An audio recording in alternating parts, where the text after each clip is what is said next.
दोस्तों, मैं इतिहास का विद्यार्थी तो नहीं हूं, लिहाजा इतिहास ज्ञान के लिए अलग अलग स्रोतों पर भरोसा करता हूं और उन स्रोतों में हमारे विद्वान नेताओं द्वारा दिए गए बयान भी शामिल होते हैं।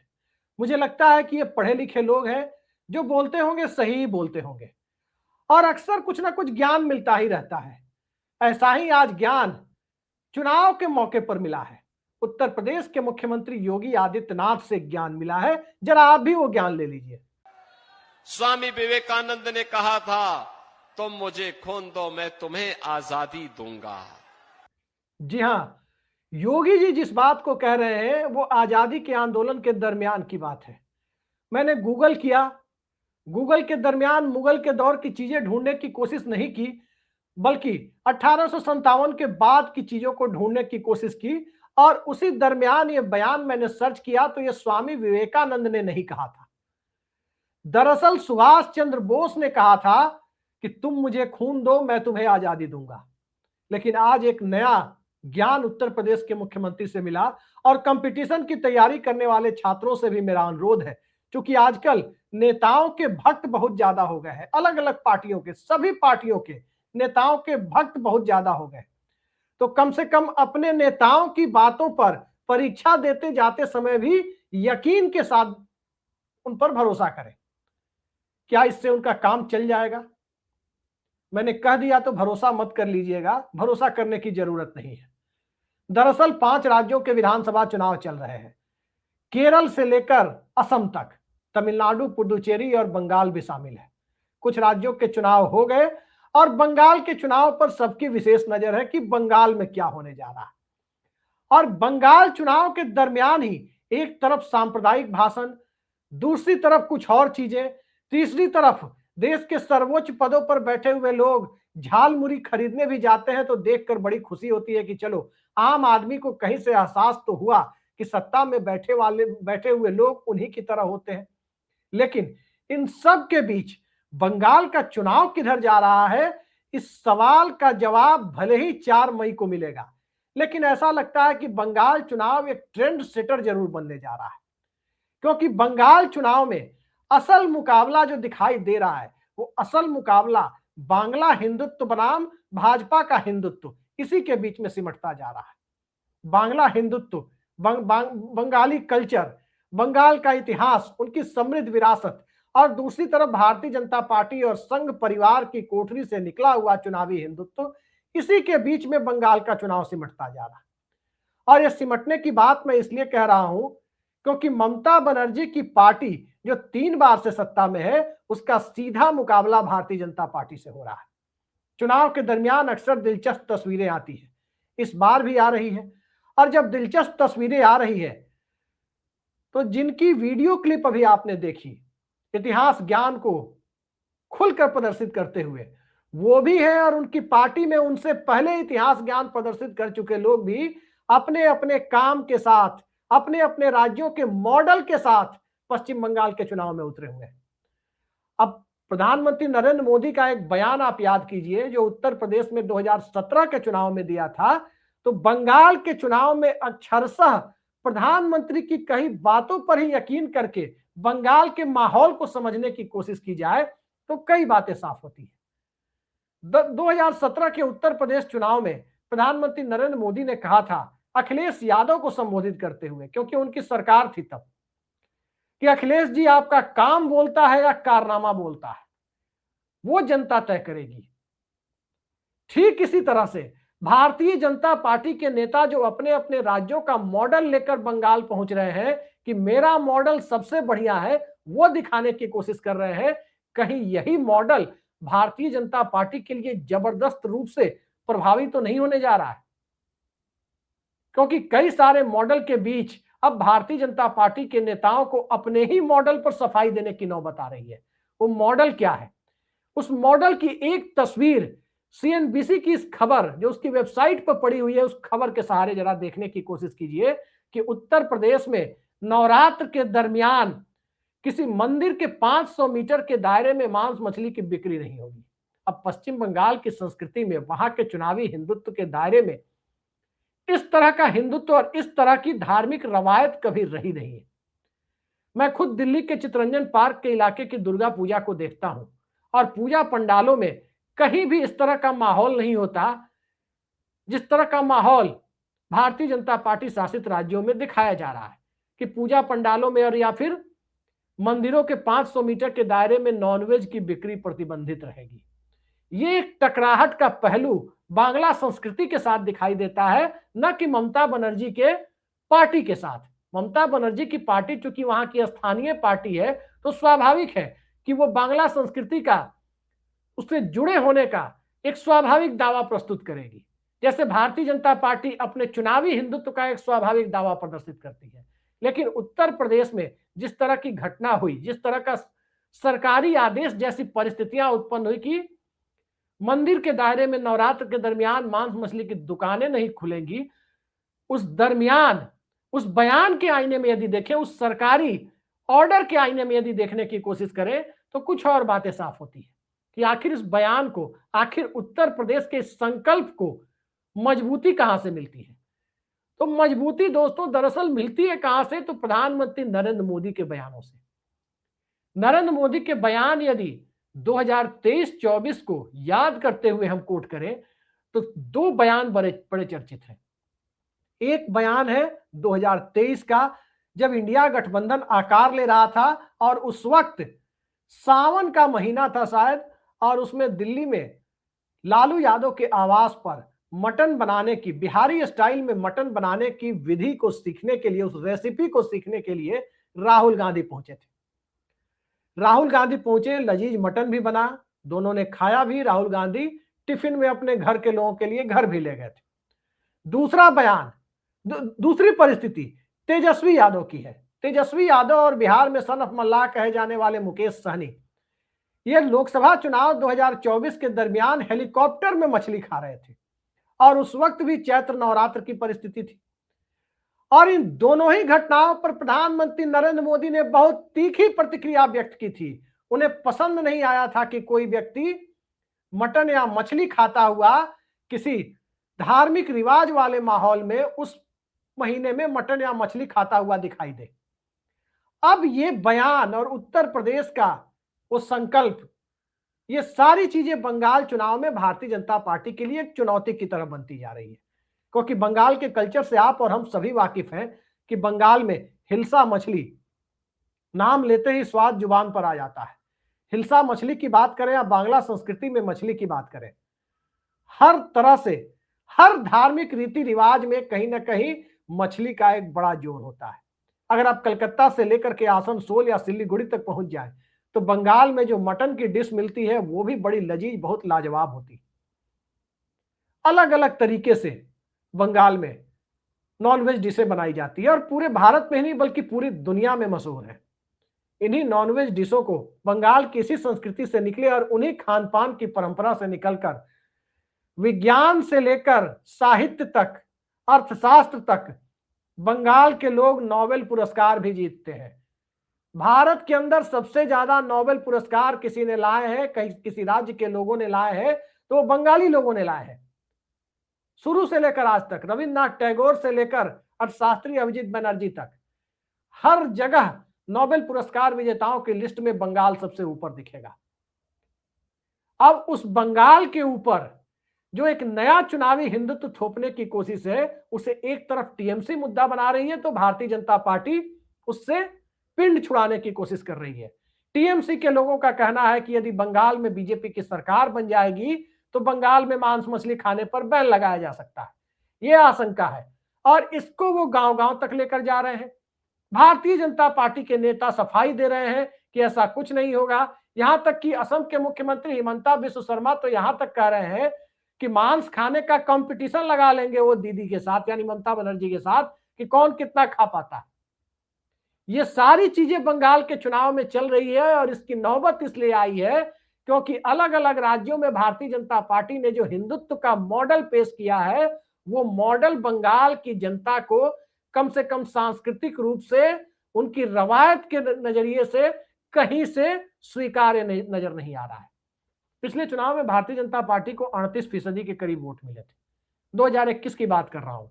और 38% वोट जब भारतीय जनता पार्टी को मिले, उस दौर में ममता बनर्जी को बीजेपी से तकरीबन 11% ज्यादा वोट मिले थे। भारतीय जनता पार्टी की कोशिश है कि इन 11% वोटों को बीजेपी के खाते में कैसे लाया जाए और टीएमसी को कैसे बीजेपी वाली पोजीशन में पहुंचाया जाए, इस कोशिश पे वो लगी हुई है। और इस कोशिश पे जब वो लगी हुई थी तब उसे वोट जोड़ने की कोशिश करनी थी।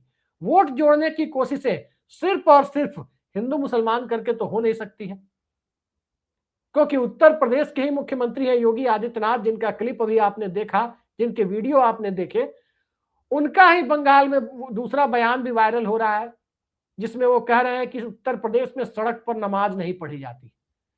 नमाज पढ़ा जाना या सड़क पर पूजा की आरती किया जाना, यदि इस देश में 21वीं सदी में चुनावी मुद्दा बनाने की कोशिश हो रही है, तो मेरा साफ तौर पर मानना है कि कहीं ना कहीं एक लोकतंत्र के तौर पर, एक वैज्ञानिक दृष्टिकोण रखने वाले देश और संविधान की मूल भावना को अपनाने वाले देश के तौर पर हम विफल होते जा रहे हैं। क्योंकि आज की तारीख में तो चर्चा ये होनी चाहिए थी कि बंगाल के अंदर प्रति व्यक्ति आय की स्थिति जो उत्तर प्रदेश से अभी काफी आगे है, उसको और आगे ले जाकर तेलंगाना से आगे ले जाना है। चर्चा तो ये होनी चाहिए थी कि देश में बड़े राज्यों में सबसे ज्यादा प्रति व्यक्ति आय तेलंगाना की है, उसको मात दे के वहां तक पहुंचाना है। मानव विकास सूचकांक के मामले में केरल और हिमाचल प्रदेश के टक्कर में बंगाल को लेकर जाना है। चुनाव इन मुद्दों पर होना चाहिए था। प्रेस फ्रीडम इंडेक्स में बंगाल को और ऊपर ले जाना है। नागरिक स्वतंत्रता के मामले में, धार्मिक स्वतंत्रता के मामले में बंगाल को और ऊपर लेकर जाना है। इन सारे मुद्दों की जगह बंगाल मैन्युफैक्चरिंग का हब हुआ करता था, फिर से कैसे बनेगा, इसको लेकर के आगे कोई ब्लूप्रिंट पेश करने की कोशिश होती, तब माना जाता कि एक लोकतंत्र के अंदर जो जनता के मुद्दे होते हैं, जो नागरिक समाज की तरक्की से जुड़े हुए मुद्दे होते हैं, उन पर बांग्ला जनमानस को अपनी तरफ रिझाने की कोशिशें हो रही है। लेकिन बंगाल के अंदर कोशिशें तो बिल्कुल उल्टी होती हुई दिखाई दे रही है। एक तरफ इतिहास का गलत फैक्ट, वो भी बंगाल जैसे राज्य में, जहां बंगाल के अंदर इतिहास, भूगोल या विज्ञान पढ़ाने के लिए बहुत ज्यादा मेहनत करने की जरूरत नहीं पड़ती, और ये बंगाल को मिलने वाले नोबेल पुरस्कारों से ही जाहिर होता है। उस बंगाल के अंदर बिल्कुल अलग तरीके से ममता बनर्जी की पार्टी को घेरने की जो कोशिशें हैं, ये कोशिश कमोबेश उसी तरह की दिखाई देती है जैसे 2015 में बिहार में नीतीश कुमार को घेरने की जा रही थी। 2015 का बिहार का चुनाव याद कीजिए, नीतीश कुमार के डीएनए पर भी सवाल उठाया जा रहा था। वो नीतीश कुमार आज एनडीए के साथ है, मुख्यमंत्री की कुर्सी भी भारतीय जनता पार्टी को सौंप चुके हैं, लेकिन नीतीश कुमार के डीएनए पर सवाल उठाया जा रहा था। पिछले बंगाल चुनाव को याद करें तो ममता बनर्जी के ऊपर दीदी ओ दीदी वाली बात किस तरह से बंगाली जनमानस के दिलो दिमाग में धस गई थी, उसे भला कौन भूल सकता है। लेकिन अब बंगाल की 294 विधानसभा सीटों के लिए जब 23 और 29 अप्रैल को बंगाल की जनता अपने लोकतांत्रिक अधिकारों का प्रयोग करने जाएगी, तो मुद्दा सिर्फ वोटर लिस्ट में एडजुडिकेशन से जुड़े मामलों का सुप्रीम कोर्ट तक जाना ही मुद्दा नहीं होगा, मुद्दा बंगाल की अपनी संस्कृति को लेकर के भी होगा। श्यामा प्रसाद मुखर्जी ने जनसंघ की नींव डाली थी, मूल रूप से वो बंगाल के रहने वाले थे, लेकिन उस बंगाल के अंदर भारतीय जनता पार्टी बहुत ज्यादा कामयाब नहीं हुई, तो कहीं ना कहीं भारतीय जनता पार्टी का अपना इतिहास, वर्तमान और भूगोल भी इसके लिए जिम्मेदार माना जाना चाहिए। श्यामा प्रसाद मुखर्जी की पहचान नेहरू कैबिनेट के उद्योग मंत्री के तौर पर ही नहीं थी, बल्कि आजादी के पहले फजलुल हक सरकार में मंत्री, बंगाल की फजलुल हक सरकार में मंत्री के तौर पर भी थी। और फिर हिंदुत्व की बातों के सहारे वही जनसंघ की स्थापना करते हैं, और उनके बाद भारतीय जनता पार्टी जब उस विचारधारा को लेकर आगे चलती है, तो उस विचारधारा से आने वाले नरेंद्र मोदी बतौर प्रधानमंत्री जब बंगाल को में भारतीय जनता पार्टी के शासन को स्थापित करने की कोशिश करते हैं, तब वहां बंगाल के अंदर बंगाल की लीडरशिप को लेकर एक बड़ा सवाल जनता के बीच से उठता है। एक सवाल यह भी चल रहा है कि क्या बंगाल से चलेगा या गुजरात से चलेगा, और यह सवाल भी बड़ा महत्वपूर्ण होता जा रहा है। और यह सवाल जब महत्वपूर्ण होता जा रहा है, तो इसके आईने में भाषा का मुद्दा भी चुनाव के दरमियान दोनों पक्ष से उठाने की कोशिशें हुई। जैसे तमिलनाडु में हिंदी थोपने का मुद्दा कई बार चुनावी मुद्दा बना और वहां के पॉलिटिकल डिस्कोर्स को अलग तरीके से सेट करता रहा है, कमोबेश उसी तरीके से बंगाल के अंदर टीएमसी ने हिंदी थोपने और हिंदी बनाम बंगाली को भी एक हद तक मुद्दा बनाने की कोशिश की, और उस मुद्दे पर हिंदी हिंदू हिंदुस्तान का नारा देने वाली पार्टी और उसकी विचारधारा, वो दोनों कहीं ना कहीं घिरते हुए नजर आए। तब जाकर के उर्दू बनाम बंगाली बनाने की कोशिशें हुई, जबकि सभी जानते हैं कि बंगाल के अंदर चाहे बहुसंख्यक हो या अल्पसंख्यक, उर्दू को एक भाषा के तौर पर बहुत ज्यादा अहमियत नहीं है, सभी बंगाली ही बोलते हैं। काजी नजरुल इस्लाम जैसे बहुत बड़े कवि बांग्ला भाषा ने ही उनकी पहचान बनाई। रविंद्रनाथ टैगोर की पहचान भी बांग्ला भाषा ने बनाई। दो दो देशों का राष्ट्रगान उन्होंने लिखा, भारत और बांग्लादेश का। लेकिन इन सब के बावजूद बंगाल के अंदर भाषा मुद्दा बने, बंगाल के अंदर खान पान मुद्दा बने, बंगाल के अंदर बांग्ला संस्कृति और बांग्ला संस्कृति को लेकर सवाल मुद्दा बनने लगे, तो चुनाव के अंदर नतीजा किस दिशा में जा सकता है, इसकी सहज कल्पना की जा सकती है। आज की तारीख में ममता बनर्जी चौथी बार सत्ता में आने के लिए बेताब है। इसमें कोई दो राय नहीं कि जैसे नीतीश कुमार के 20 साल के शासनकाल में बिहार ने आर्थिक मोर्चे पर, औद्योगिक मोर्चे पर, पलायन रोकने के मोर्चे पर कोई उल्लेखनीय प्रगति नहीं की, वही स्थिति बंगाल की है कि बंगाल ने ममता बनर्जी के दौर में कम से कम इस मामले में कोई उल्लेखनीय प्रगति नहीं की। लेकिन दूसरा सच यह भी है कि क्या उनके सामने खड़ी भारतीय जनता पार्टी के किसी राज्य ने ऐसी कोई तरक्की की है? गुजरात नरेंद्र मोदी के पहले भी इस देश के अग्रणी राज्यों में गिना जाता था, भाजपा शासन के पहले भी अग्रणी राज्यों में गिना जाता था। महाराष्ट्र की वही स्थिति थी। लेकिन बंगाल की जो स्थिति बनी हुई है और उत्तर प्रदेश का मॉडल थोपने की बात और उत्तर प्रदेश मॉडल के प्रचार प्रसार की जो बातें होती है, कहीं ना कहीं बंगाल के अंदर भारतीय जनता पार्टी की चुनावी संभावनाओं पर एक बड़ी चुनौती नजर आ रही। डेमोग्राफी को कई लोग मुद्दा बना रहे हैं, लेकिन बंगाल की डेमोग्राफी क्या आज से ऐसी है, या बंगाल की डेमोग्राफी आजादी के पहले से ऐसी है? ये एक बड़ा सवाल है। बड़ा सवाल यह भी है कि भारतीय जनता पार्टी स्थानीय स्तर पर वहां नेतृत्व क्यों नहीं दे पाई।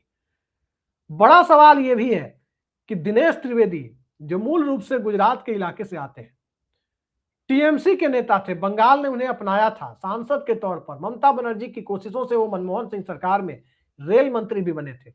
अब मोदी सरकार उन्हें बांग्लादेश एम्बेसडर बनाकर भेज रही है, तो उससे चुनाव में उसे क्या हासिल होने वाला है? मुकुल राय भी भारतीय जनता पार्टी में गए थे, शुभेंदु अधिकारी भी गए। इनके सहारे भी जब बीजेपी को बंगाल के अंदर सत्ता हासिल नहीं हो सकी, तो दिनेश त्रिवेदी के सहारे कौन सी सत्ता या कौन सा नैरेटिव सेट हो जाएगा, इस बात को भारतीय जनता पार्टी भी बखूबी समझती है। लेकिन इन सब के बीच ममता बनर्जी की जो चुनावी तैयारी है वो वहीं तक सीमित नहीं है जहां तक आम लोग देख रहे हैं। बीजेपी की भी चुनावी तैयारी वहीं तक सीमित नहीं है जहां आम लोग देख रहे हैं। आईपैक के ऊपर, आईपैक के द्वारा अपना सामान समेटे जाने की जो खबरें आ रही है, आईपैक के ऊपर ईडी की जो लगातार रेड पड़ती रही, एक चुनावी प्रबंधन संभालने वाली कंपनी को जिस प्रकार से घेरने की कोशिशें हुई, उसके बाद पश्चिम बंगाल के अंदर भी चुनाव का नैरेटिव बदलता हुआ नजर आया। नैरेटिव इस रूप में भी बदलता नजर आया कि बंगाल के अंदर क्या विपक्ष चुनाव ही न लड़े? आखिर सत्ताधारी नेताओं और उससे जुड़े संगठनों और प्रबंधन एजेंसियों के पास ईडी क्यों नहीं जाती? ये एक अलग मुद्दा है।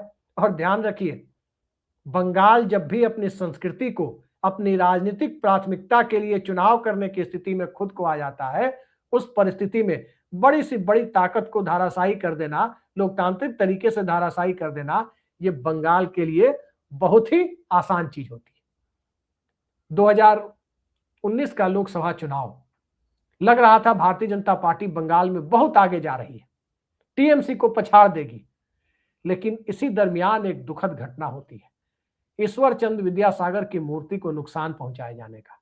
और उसके बाद बंगाल के अंदर का जो नैरेटिव बदलता है, उसने भारतीय जनता पार्टी की चुनावी सफलता को बचे हुए फेज में रोक दिया था। आज की तारीख में 2 ही फेज में चुनाव है। 2 फेज में चुनाव के बावजूद बंगाल का चुनाव न तो जाति के आधार पर जा रहा है, न धर्म के आधार पर जा रहा है। और इन सब के बीच बंगाल के अंदर पर्सनालिटी कल्ट जो कहते हैं, व्यक्तित्व की लड़ाई, व्यक्तित्व का मुद्दा, वो भी हावी होता जा रहा है। और ये कहने में कहीं से कोई दो राय नहीं है, किसी भी राजनीतिक विश्लेषक को ये दो राय नहीं हो सकती कि बंगाल अपने आइकॉन को, अपने लोगों के ऊपर किसी दूसरे राज्य से आने वाले लोगों को बहुत ज्यादा अहमियत दे दे। आज तक के इतिहास में ऐसा उदाहरण नहीं मिला है। राजा राम मोहन राय को बंगाल अहमियत देता है, काजी नजरुल इस्लाम और रविन्द्रनाथ टैगोर को बंगाल अहमियत देता है, वो उनके अपने थे। बाद के दौर में सुभाष चंद्र बोस को बंगाल अहमियत देता है, ज्योति बासु और ममता बनर्जी को बंगाल अहमियत देता है, सौरभ गांगुली को बंगाल अहमियत देता है। शायद सौरभ गांगुली भारतीय जनता पार्टी का सीएम कैंडिडेट बनने को तैयार हो जाते, तब शायद ये हो सकता था कि भारतीय जनता पार्टी ममता बनर्जी को बहुत बड़ी टक्कर या आगे निकलने की स्थिति में खुद को ला पाती। लेकिन दादा बंगाल के अंदर किसी एक संप्रदाय के दादा नहीं, बल्कि बंगाल के अंदर बांग्ला कल्चर के भीतर उनकी एक दादा की स्थिति है। लिहाजा दादा को लेकर किसी तरह की सियासत नहीं हो सकती थी। आज के बंगाल के अंदर जो कुछ भी हो रहा है उसमें उनकी सांस्कृतिक विरासत कहीं ना कहीं नेताओं का जीके टेस्ट लेती हुई नजर आ रही है। जीके टेस्ट में आज उत्तर प्रदेश के मुख्यमंत्री योगी आदित्यनाथ एक्सपोज हुए हैं। इसके पहले देश के दूसरे हिस्से में प्रधानमंत्री नरेंद्र मोदी भी एक्सपोज हो चुके हैं। उनके इतिहास ज्ञान पर तो एक किताब, छोटी मोटी किताब तो लिखी ही जा सकती है। तो चलिए अब आगे आगे देखते हैं कि यह चुनाव इतिहास ज्ञान के प्रदर्शन का चुनाव बन गया है, यह चुनाव बंगाली अस्मिता का चुनाव बन गया है, या चुनाव सिर्फ और सिर्फ एक लोकतांत्रिक खानापूरी का चुनाव बनकर रह गया। बंगाली जनमानस को यह पता है कि उनकी स्थिति में उत्तरोत्तर रूप से कोई बड़ा परिवर्तन, चाहे टीएमसी आ जाए चाहे भारतीय जनता पार्टी आ जाए, वो होने के लक्षण दूर दूर तक दिखाई नहीं दे रहे। तो जब लक्षण दिखाई नहीं दे रहे तो जनमानस क्या फैसला लेगा, थोड़ा इंतजार करते हैं। 23 और 29 तारीख को जो होगा उसके बाद आप the great Indian TV Tamasha exit poll के रूप में देखेंगे। और फिर 4 तारीख को जब जनता का एक्चुअल पोल सामने आ जाएगा तब बहुत कुछ साफ हो जाएगा कि बंगाल आखिर किस दिशा में गया है। आज के लिए इतना ही। नेताओं के जीके टेस्ट को वहीं छोड़ दीजिए, आप अपनी किताबों पर ही भरोसा करें, तभी जाकर कंपटीशन का एग्जाम जो हमारे छात्र दर्शक है वो पास कर पाएंगे। नेताओं के भरोसे पास करने की उम्मीद या उनके फैक्ट के सहारे पास करने की उम्मीद ना रखें, उनको अपने चुनाव में पास फेल होने दीजिए। नमस्कार।